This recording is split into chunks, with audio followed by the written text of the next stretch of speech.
By the way, my name is Versatile, aka the Alkebulan Trusted Name you can trust when it comes to all things reactions. And right now, we are going to finally react to the whole Chris Eubank Jr. um uh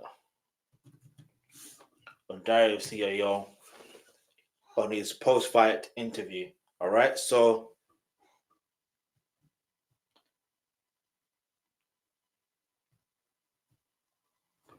is that the same one? Anyway, let's keep it moving. Let's go. Oh wait, Napa. Okay. Oh, that's going to be another day because I need to figure out what's going on. Anyway, let's go. Hit the subscribe button, hit the notification. Let's go. Let's go. Let's go. And this is the other thing. Napa. Are you really going to miss this? We do this training once a year. There's 800,000 to 1 million people that'll join us, and it's an opportunity. You know what? Sorry. All right. Napa. You see what I'm trying to say? That we talk about Napa another time, but this is what I'm trying to say in terms of if that never happened. Look at the trajectory of how iconic and how powerful and how so solid our blueprint. Without 21 seconds, we do not get Pow by Lethal Bizzle, which also features Napa, right? And then the irony of it is decades later, we have Napa being the manager for Chris Eubank Jr.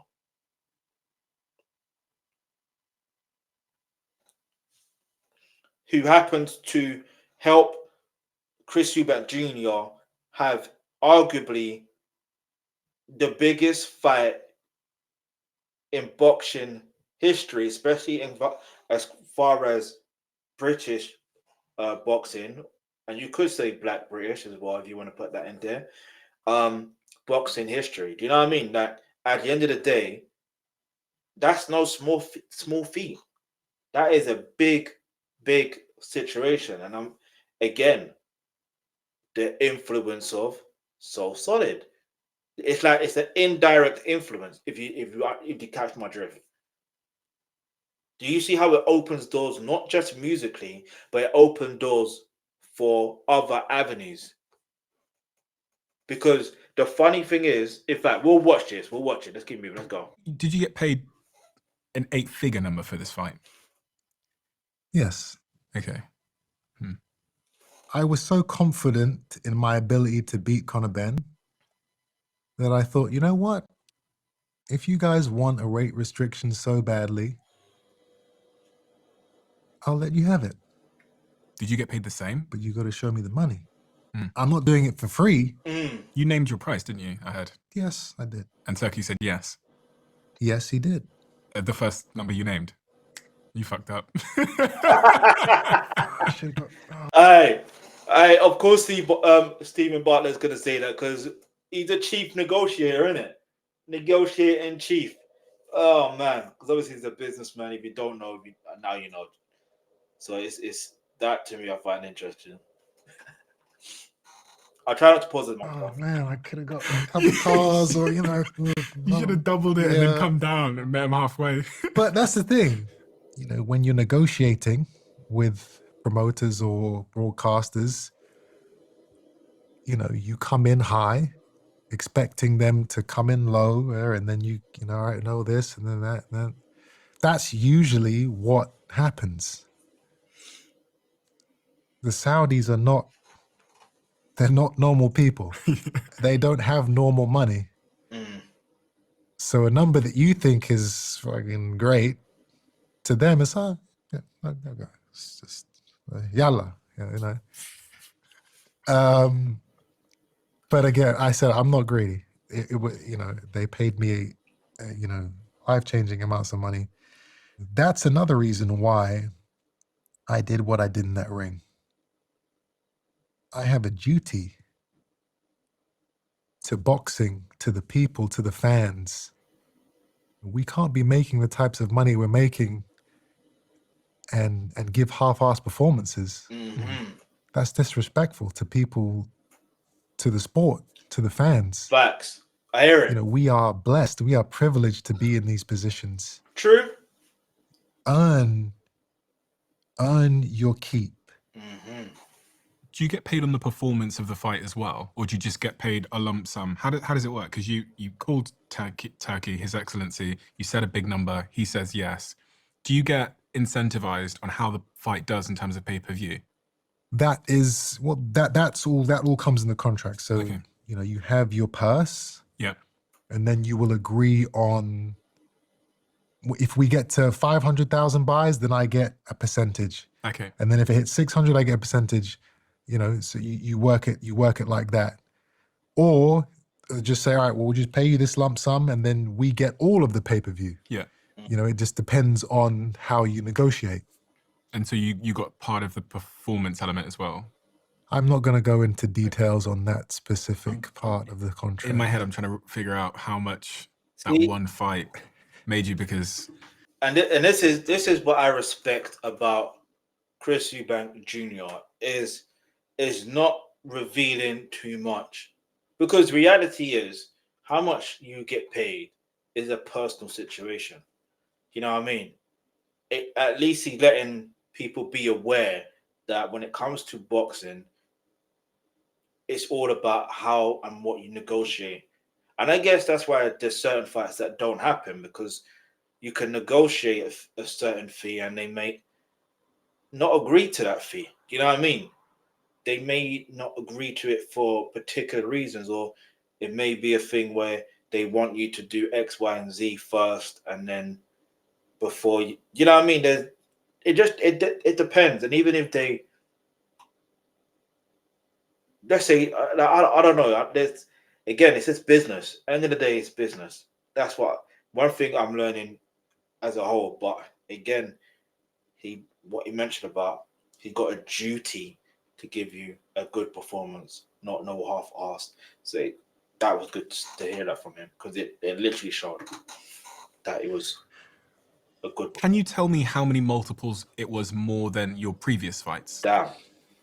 No. I'm just trying to, that'll give me sort of an idea of the scale of this in terms of a financial windfall. I mean, it's 8. You said 8 figures, right? Yeah. So how much more of a scale do you need? No, but I mean, what do you normally get paid? He's normally getting paid 7 figures. Couple million.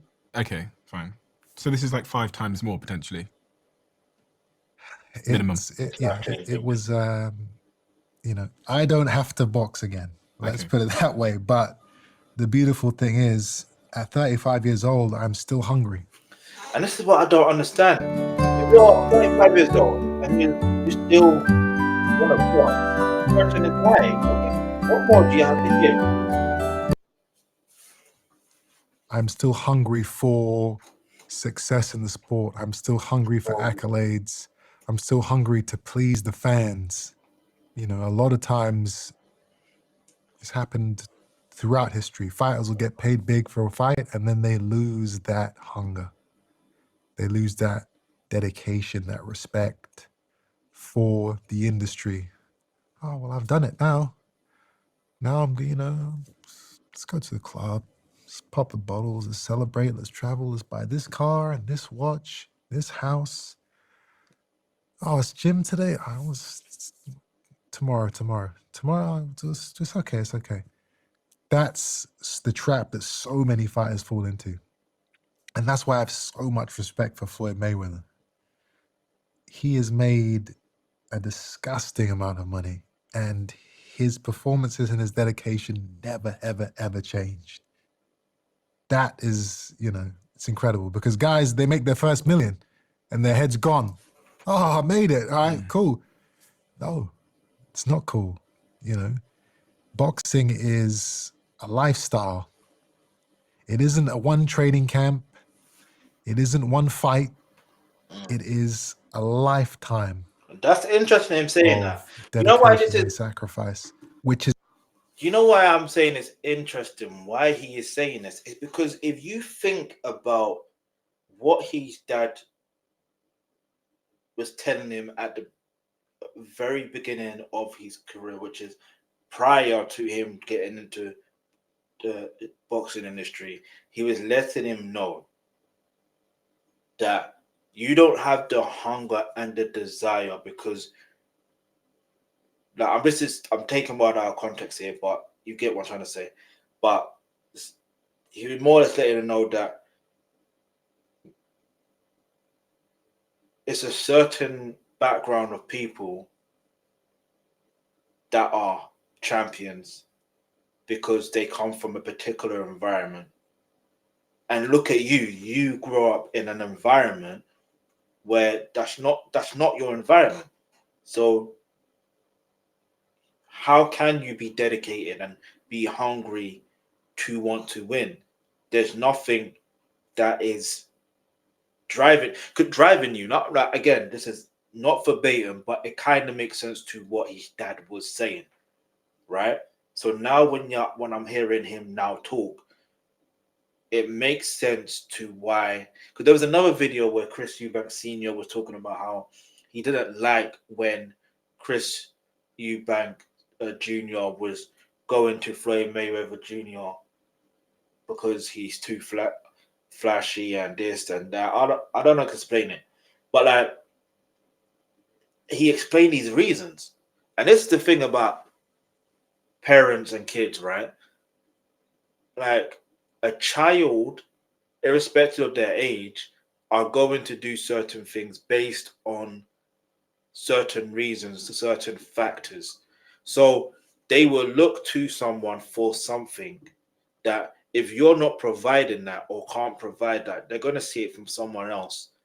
And whether good or bad, they will see that from someone else.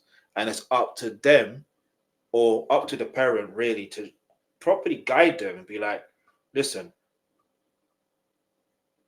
you're going to learn and you're going to learn the hard way. I can tell you, but sometimes you have to feel before you know what I mean? And sometimes that may be the wrong approach. Don't get that twisted. But it's like, from what he explained, was very, very interesting because when you think about it, Floyd Mayweather Jr., as flashy as he was, he's been dedicated, but some may argue that he spends a lot, so therefore he has to fight a lot. You know what I mean? So some may argue that, and that would be a very very good point to make in an argument or in a debate. You know what I mean? A very good one. But one thing for certain, he's a showman. He puts on a good show. And look at I just realized something.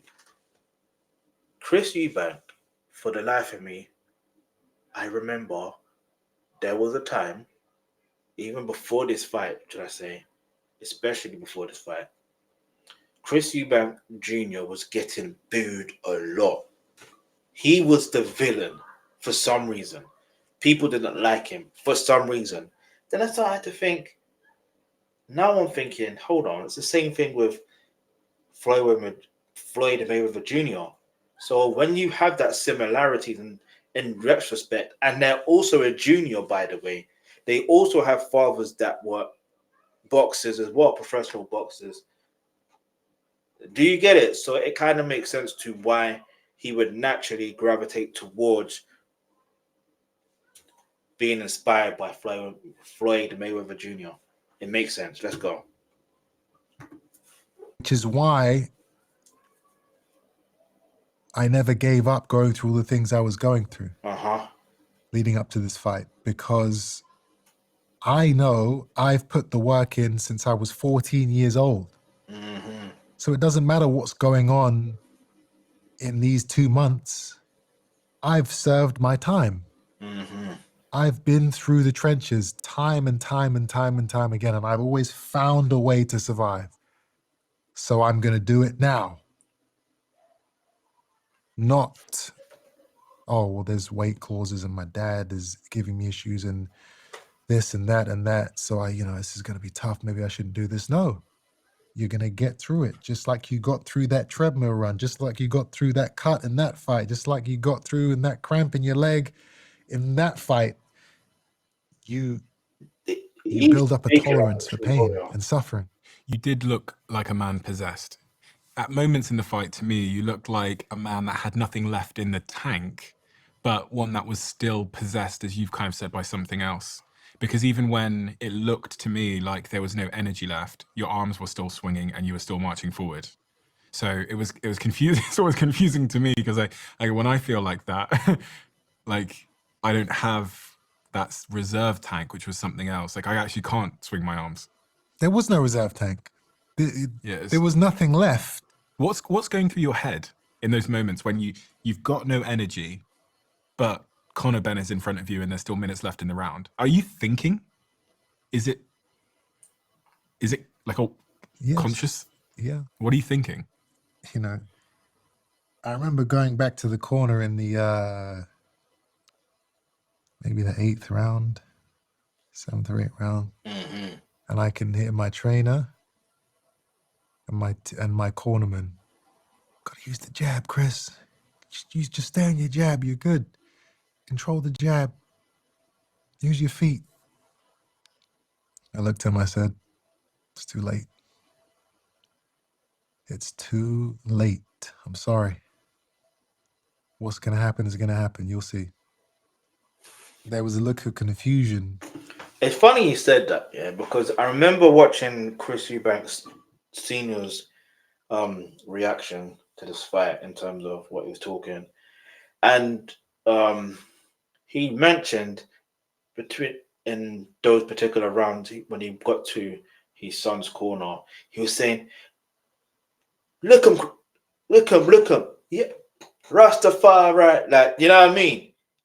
You know what I mean? Like he's like, look him, yes, look him, son. Like, so I'm interested. It's interesting that he never referred to that. And obviously, if you only hearing someone else in your corner, then it's different. It is what it is. You're gonna hear what you're gonna hear. You know what I mean? Let's keep moving. On their faces. You know, when you have an instruction from a trainer and a team, you're supposed to abide by it. So when I'm telling them it's too late, it's too late. I had already gone into war mode. Once you commit as a fighter, once you commit to a certain path you're going to walk down, it's pretty much impossible to then switch back. I had a cut from a headbutt. You know, the blood was going down into my eye. I couldn't see. Fights can get stopped from cuts. As soon as that cut happened, I knew that there was no more boxing. There was no more jabbing. There was no more technicality. There was no more being pretty with it, defense. Nope. It's go time now, baby. We're going to see how much this kid really wants it. Because I want it. I don't know how much he wants it. We're going to find out. Let's find out. Come forward, you attack, you walk through the punches. It doesn't look good. Doesn't look pretty. It's not boxing. It is trench warfare. You know, when you're dehydrated as well after the fight. It's funny how he's interpreting everything, because that's essentially what it looked like and what it felt like. It felt like it was a warfare. Do you understand? It felt like that from what we were seeing. And that's what made it so epic, because even when you think about the last 4 rounds, right? Like the dedication he gave, and you can tell, and I thought it's because he was exhausted to why he couldn't get that knockout blow. Like, you know what I mean? I thought it was because of that, but if he's actually saying he had a cut above his eye and it was in his, like, the blood was gushing in his eye and he couldn't see, it would make sense. So it even makes the fight even more incredible if he couldn't see and he still won, landing that many punches. That's incredible. My face. You've been stretching, foam rolling, going to your physio, and maybe even getting adjustments, but the pain and stiffness just keeps coming back. That's because... But anyway, let's keep moving. This is swollen up. And that's not from the punches. That's from severe dehydration. Yeah, it makes sense. It's this weird thing where, like, when your body doesn't have any moisture in it and you're dehydrated, your face puffs up. I think it's just the skin is weak and it just puffs up. And that's what I was suffering with most in hospital, was just complete dehydration. It got to a point where I was in the hospital and I was lying in the bed, and they had drips, IV drips, to get all the liquid into your system. And my bladder was full. Like, I really needed to pee. For about 2 hours, I'd get up, go to the toilet, I stand over the toilet. Come on, man, come on. Would not go. And I'm dying to go. That's how dehydrated I was, that my body would not let any liquids, any moisture go. It was holding on to everything. There were moments in that hospital where I'm feeling, I saw myself, I caught myself in the mirror. I see my face is all puffed up, this massive cut across my eye. My headache is crazy, and I'm feeling sorry for myself. Like, this is fucked up. I got my family around me there, some of them are crying, and I'm like, this is so bad. I'm lying there, I got my mask on, oxygen mask. I can hear everything that's going on. This guy, in fact, the Eubanks need a docu-series, like a proper docu-series. Because the way he's explaining this, if you think Creed is an incredible movie,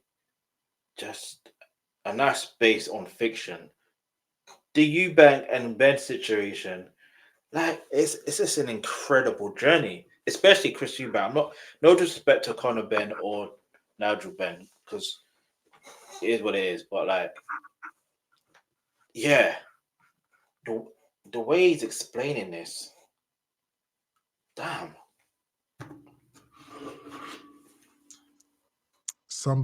We're in a ward. Somebody gets wheeled into the room next to me, and it's only, there's no walls. It's like sheets just separating. I'm looking up. I'm like, oh man, this is so bad. Get me the morphine. Get me the morphine. They can't get you the morphine until they.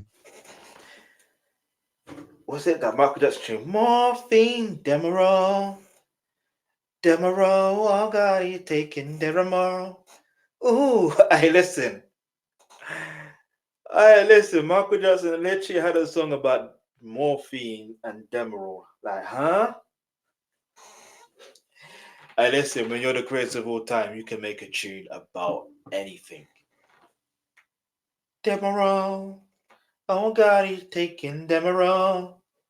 Ooh, you're taking morphine. Hey, listen, let's go. Sorry. Sign off on some stuff, so I'm waiting there. This is so bad. And then I hear the doctor say, we have to operate on him now, otherwise he's going to die. God forbid.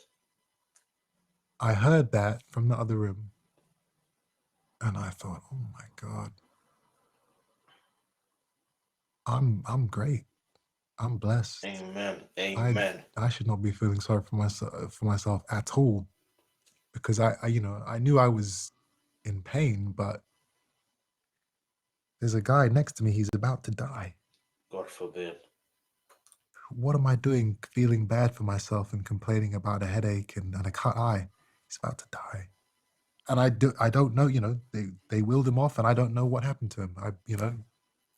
I pray that he's okay. Amen. But that put everything into perspective for me. I'm okay. I'm blessed. I'm going to be okay. Amen. When you talk about the fight, you say what we did. You're referring to you and Conor did. Have you got a newfound respect and appreciation for him? Because before the fight, that was certainly not the case. I said it after the fight. I wasn't expecting him to be able to do what he did in terms of show the heart and the determination and the will to win. He never gave up. I didn't know he had that in him. I'm sorry, yeah. No disrespect to Chris Eubank Jr., but I believe he should have had an inkling to think that Conor Benn would have that in him. Do you know why? That is because of the determination of wanting to seek vengeance. He wanted to seek vengeance on his family's name. He wanted to make sure that he could be the one to beat a Eubank. And he wasn't going to go out without, at least trying. And he did try. Let's be real. He tried, but he failed. And it's interesting because any other fight, and here's the thing, it's like when you look at other fights, would he fight the same? Would he have the same energy to fight like that? I don't think he would. Because even prior to this, yeah, he was unbeaten. But to have your first loss against a Eubank, oh, that must hurt. That must hurt. That genuinely must hurt.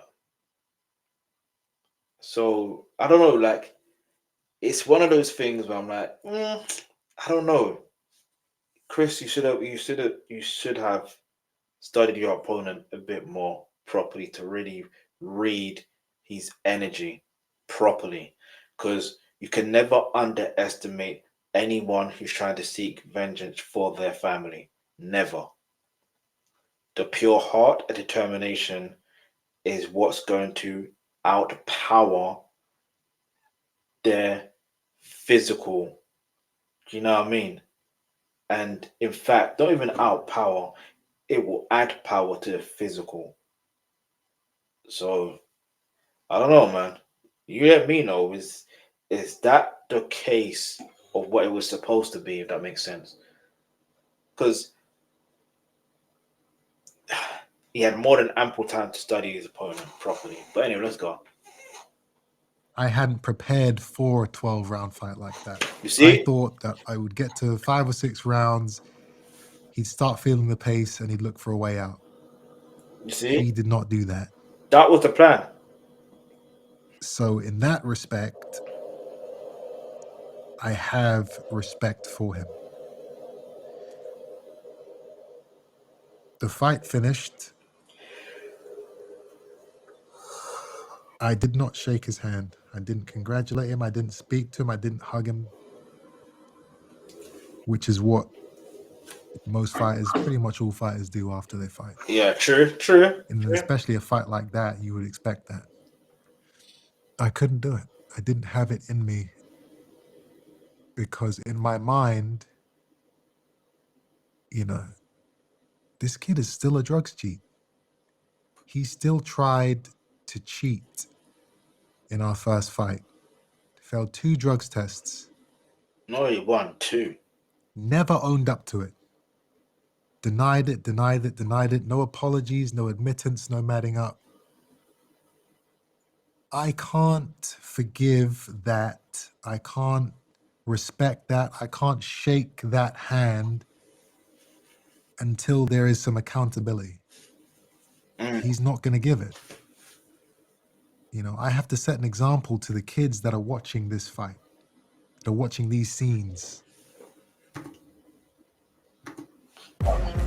Whatever, for anyway.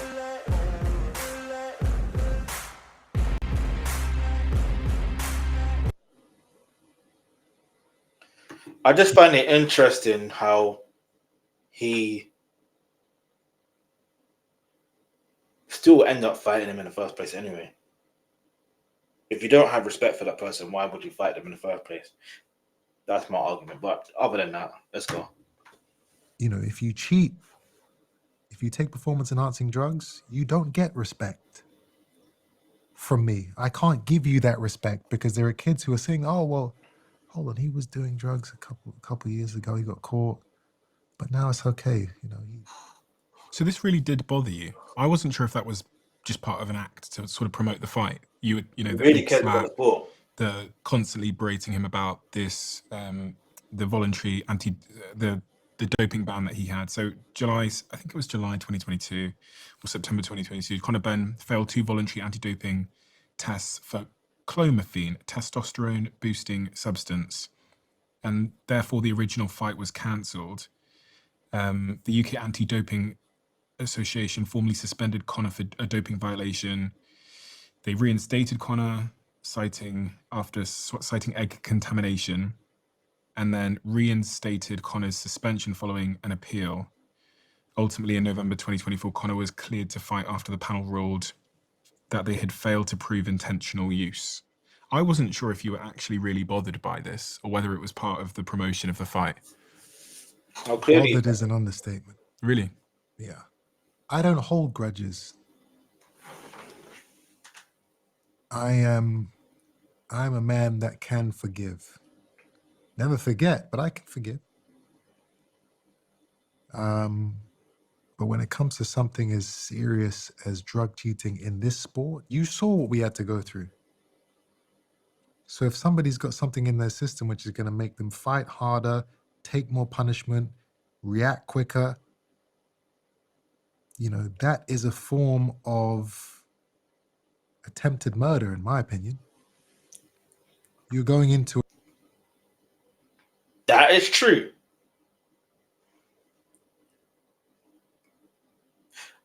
And as I'm watching this, it's making me realize how much Chris Eubank Jr. is dedicated to this sport, which is interesting when you think about how his dad is also dedicated to the sport as well. But it's like,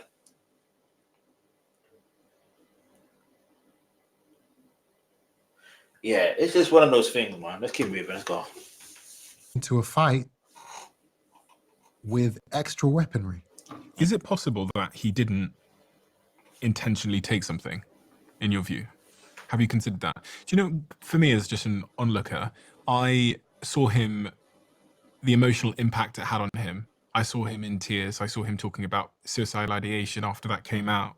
And there was part of me that did wonder for a second, maybe something did happen, because that is the reaction of someone who is truly deeply devastated in a way that an innocent person would be. And imagine if he is innocent. Imagine if he didn't intentionally take something. You can be suicidal and devastated after getting caught doing something you shouldn't have done. You can still have that reaction. Let's say that he did unintentionally take these drugs. Somebody slipped something into his drink. Somebody contaminated his eggs. Somebody injected something into him when he was at a doctor's appointment. I don't know, however you want to fantasize this beautiful story. Let's say that this impossible thing has happened. As a fighter, as an athlete, you only have a few jobs that you have to do. Mm-hmm. You have to train hard, to go to sleep on time. You have to prepare. You have to make sure that your diet, your fluid intake is on point, so that you have the energy to go into these fights and to these sporting events and be able to compete at the highest abilities you can. Aside from that, there's not much else we have to do as an athlete. It's your job to know exactly what you are putting into your body. Excellent point. Excellent point. And it's reminding me of Mikhailo Mudryk situation now. You know what I mean? It's making me realize, hang on, like, unless you were away on duty and someone just put something in your drink or whatever, fair enough. But if you can't prove that happened, then it is what it is, really. You know what I mean? They done you dirty. But yeah, man, let's keep moving. That's football. This is boxing. Let's go. Whether it's food, whether it's fluid, whether it's drugs, you have to know that's your job. Mm-hmm. So if you're irresponsible enough to let somebody slip something by to where you fail not one but 2 drugs tests, if you're irresponsible enough for that to happen, then you're still a cheat. Could you shake his hand now? I told you I didn't shake his hand after the fight. One, because he's never owned up to it. And two, it's very likely that we are going to be fighting again. He slapped him with an egg in the press conference beforehand, and you were Why? He doesn't need to fight him again. And this is the issue. The issue I have here, I don't mind seeing that fight, another fight. I'll be honest. But the reality is, if he has to have this rehydration clause again, it's not worth it. Do you know what I mean? It's like it's not worth it. It genuinely isn't worth it. And now, if it does happen, he has to be on his own terms. That's what it needs to be, on his own terms. Because it felt like the rehydration clause wasn't on his terms. I feel like he had to get it done because, family and that. fined £100,000 for that slap with the egg. Do you regret the egg slap? Worth every penny, my friend. Really? Yeah. Worth every penny, my friend. A symbol. It wasn't an act of violence. It was an act of justice. It was an act to make sure that for the rest of his life, he will never be able to forget what he did. People will always know. Ben, yeah, remember that time Eubank hit him with an egg?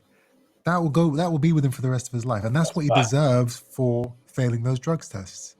So many times fighters, they fail drug tests, they serve a little ban, they pay a fine, they're back in the ring, and people kind of just forget.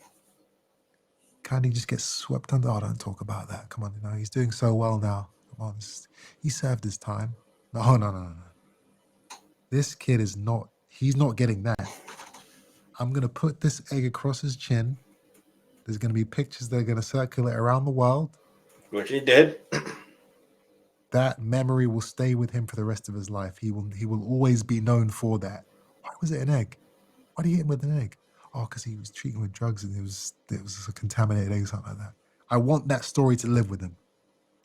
There's a rematch Very clause. calculated. I'm assuming the rematch clause, I don't know how these things work, but I'm assuming you get paid the same. Again. You get paid more. You get paid more to do the rematch. More demand. Really? Yeah. This is business. The fight will be bigger. Yeah, it's true. Okay. The fight will sell more pay-per-views. It will sell more tickets. There will be you can't get paid the same. If you lose, you get paid less. That's how boxing works. So if you'd lost this fight, you would have got paid less? Absolutely. Significantly less? I mean, it would still be incredible numbers, but yes. You'd lose millions. Millions. If you lose the fight? For sure. Interesting.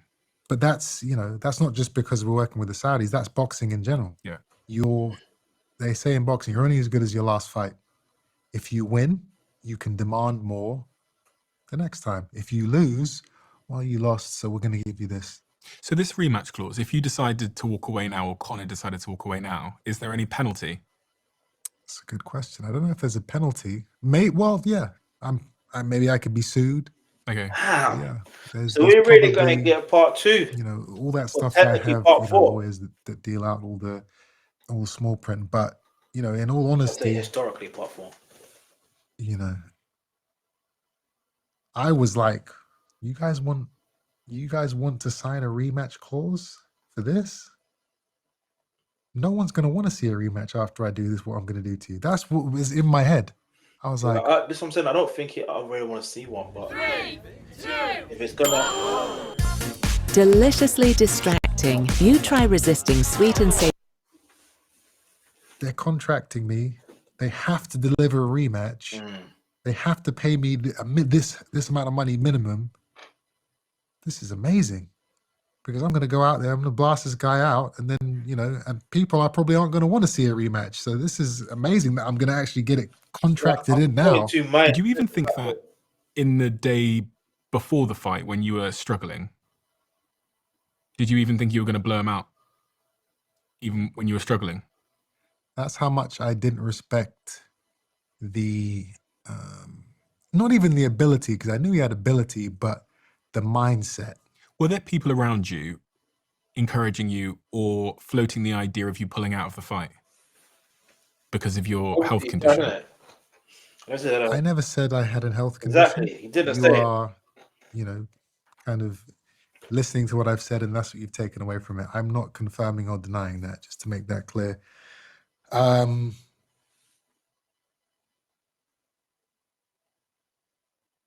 not going to answer that question either. Smart one. Okay. Smart. So does that mean that there is going to be the rematch this year? I mean, contractually, that is what is on paper. Turkey's already booked the arena, I hear. He's already booked it in September. I doubt that it's already been booked, but they have their plans, they have their direction, and with the Saudis, when they want something, they get it. But nobody stops them from doing what they want to do. So it's very likely that fight will happen again at some point this year. And do you want that fight next? I want what the fans want. That's not fair. Don't do that. Don't do the fans that. want to see it next? No, I don't want to see it another.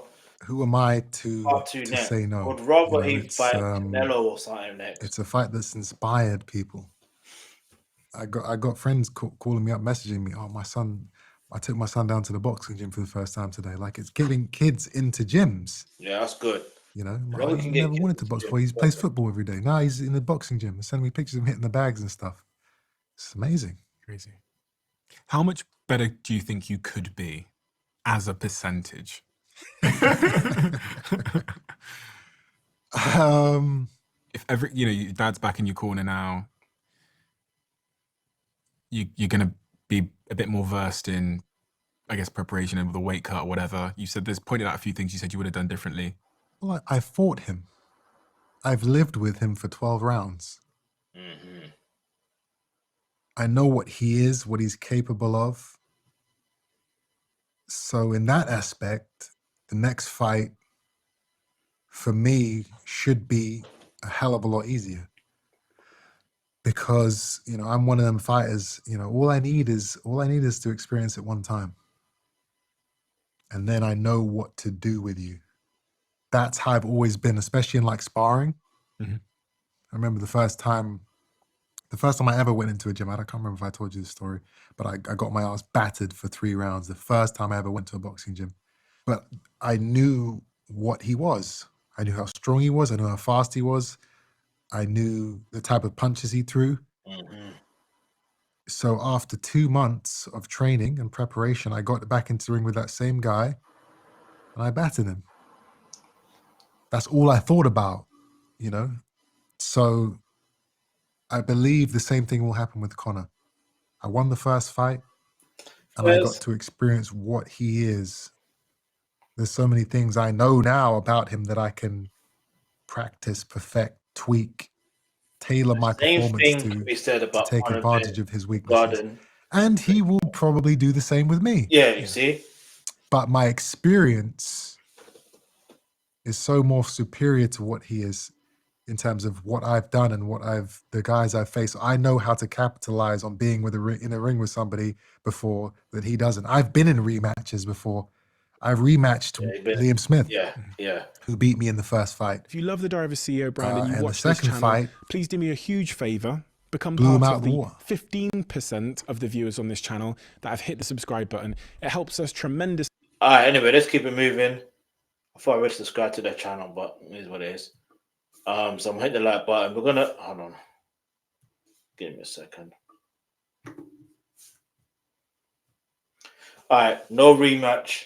He would damage his body. If there's a rematch, Ben should go up in weight. You might not be the champion of the belt, but you did, you did own our hearts. Cheers, mate. It's great listening to Eubank Sr. A very well spoken, truthful, honest man. All right. So I'm gonna put honesty.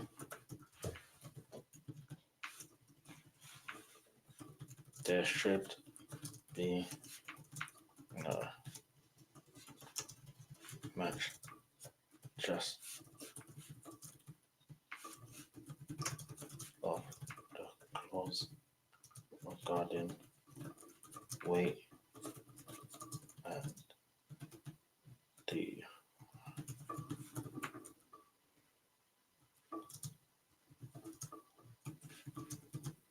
needs to focus on his health.